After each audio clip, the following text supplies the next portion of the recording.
The boardroom was silent. Not the respectful kind of silence but the tense, suffocating kind. At the head of the table sat Richard Hale, the CEO of Hale Enterprises, a man known for turning small risks into empires. Today, however, he looked cornered. Across from him, the Japanese investors he had flown halfway around the world to meet were speaking rapidly among themselves.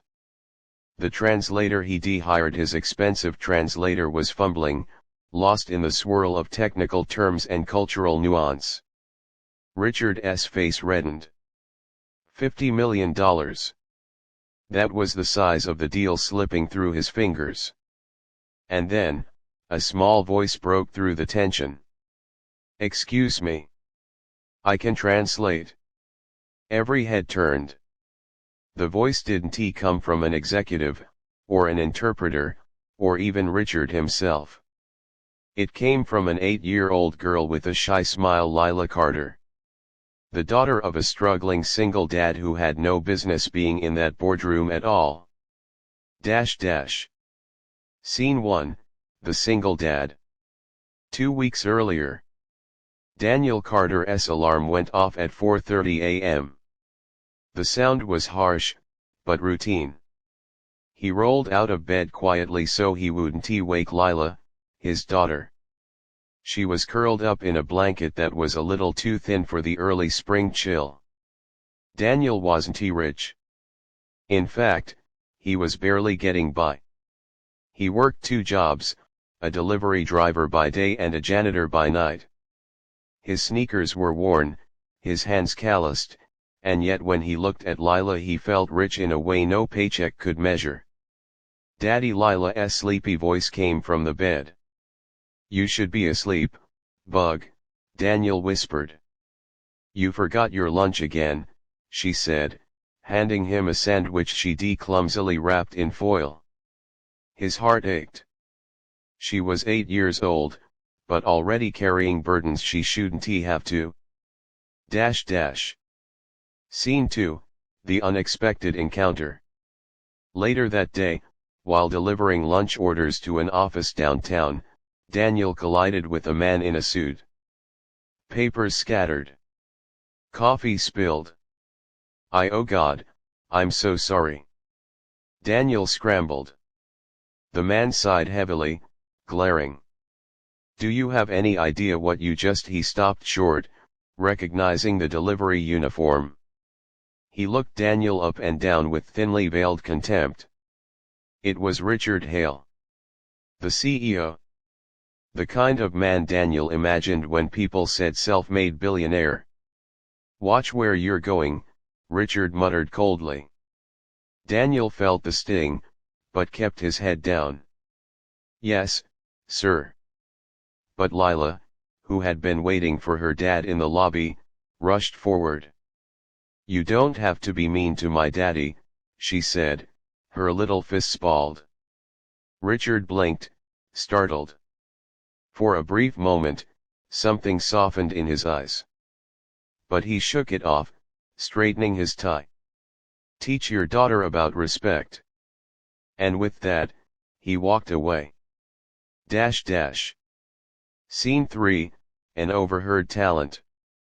That evening, at the library, Daniel was helping Lila with homework when she pulled out a Japanese picture book. "Where do you get that?" Daniel asked. "I borrowed it. It's fun. Look, I can read it." And she did. Fluently. Daniel's jaw dropped. "Wait, when did you learn Japanese?" "I watch anime without subtitles," she said proudly. "And I use the library computers for practice. It's not that hard." "Not that hard," Daniel laughed in disbelief. His daughter, his bright, beautiful daughter, was teaching herself languages. It gave him a bittersweet pang. He wanted to give her the world, but the world was giving her challenges he couldn't always shield her from. Scene 4, The Deal. A week later, fate brought Daniel and Richard back together. The delivery company Daniel worked for got a huge catering contract lunch for Hale Enterprises during an investor meeting. Daniel was tasked with delivering to the top floor. He arrived with trays just as the boardroom chaos was unfolding. The translator was failing. The investors were losing patience. Richard's jaw was clenched so tightly it looked painful. Daniel tried to slip out quietly. But then, Lila, who insisted on tagging along because she hated being left alone, tugged his sleeve. "Daddy," she whispered. "They're saying they like the proposal, but they don't trust the partnership terms." He doesn't know, they just want reassurance. Daniel froze. "What did you just say?" "I told you I can understand them." Before he could stop her, Lila raised her hand and spoke up. "Excuse me. I can translate. Scene 5, The Turning Point. The room erupted in murmurs. Richard's eyes narrowed. "This is not the time for..." But one of the Japanese investors leaned forward curiously. "Let her try," he said in accented English. Lila translated smoothly, her voice steady, her confidence growing with each sentence. She bridged misunderstandings, softened tensions, and even cracked a small cultural joke that made the investors chuckle. Daniel's heart nearly burst with pride. Richard's eyes widened. For the first time that day, he saw a glimmer of hope. Within 20 minutes, the entire tone of the meeting shifted. Smiles replaced frowns. Agreements replaced doubts. And by the end of the hour, a $50 million deal was signed. Scene 6, Aftermath. The room applauded. Richard, stunned, looked at Daniel. "Is she your daughter?" "Yes, sir," Daniel said cautiously. "She just saved this company," Richard muttered, almost to himself. Then louder, "What's her name?" "Lila." Richard crouched down to Lila's eye level. "Lila, you're remarkable. How would you like a job offer?" Lila giggled. "I'm 8. For the first time in years, Richard really laughed. Scene 7, The Offer. Later, Richard pulled Daniel aside. "You've raised an extraordinary girl.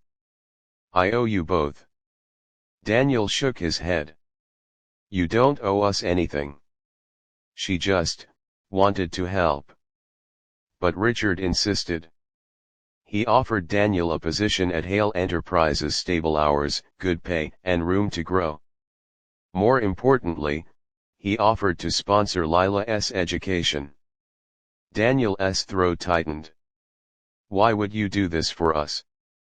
Richard hesitated. His voice softened. "Because once, I had a daughter too. And I forgot what mattered until it was too late. Your little girl reminded me." Scene 8, The Climax. That night, Daniel sat at the kitchen table, staring at the job offer. Lila leaned against him, humming softly. "Daddy." "Yeah, bug. Are you happy?" Daniel's eyes brimmed with tears. For the first time in years, he truly was. "Yes, sweetheart. Happier than I've ever been." Closing scene, The Message. Weeks later, Richard stood on stage announcing the finalized $50 million partnership. Cameras flashed, reporters scribbled. But instead of boasting, Richard paused. "This deal," he said, "was not saved by strategy or money. It was saved by the honesty and courage of an 8-year-old girl. She reminded me, and maybe all of us, that sometimes, the smallest voices carry the biggest truths."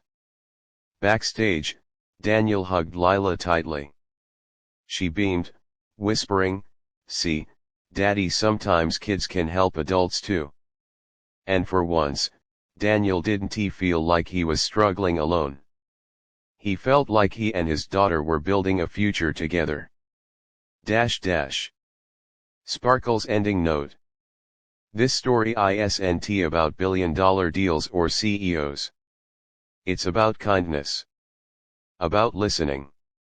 About the courage of a little girl who spoke up when it mattered most. Because sometimes, the simplest words, "Excuse me, I can translate," can change everything.